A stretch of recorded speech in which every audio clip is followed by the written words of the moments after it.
маш хүнд байдалд орсон байгаа хин нэг хандж чиг үжлэх.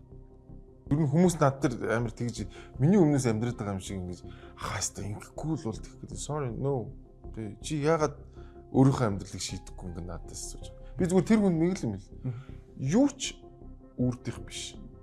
Зовлонч үрдих биш, жаргалч үрдих биш. Тэгээд нэг өдөр зовлон дуусна, нэг өдөр бас жаргалч дуусна.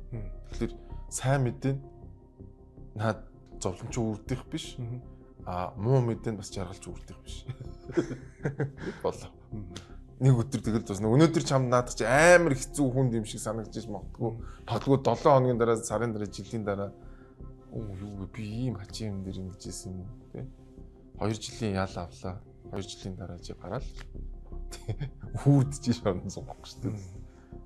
Бүр нэг амар тийм байдалд орлоо. Тэгээд нэг хүнээ алдлаа. Яг хөө тэр үед тэгэл хүн болвол өөд болно шүү дээ. Нэг өдөр чи ч гэсэн байхгүй болно.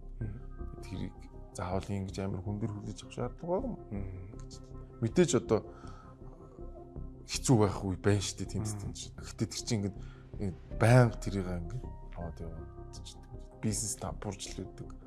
Тэгэл нэг өдөр ашиг олч л үүдэг тийм ч. Тийм шүү. Тэгэл юу ч үрдэх биш шүү дээ.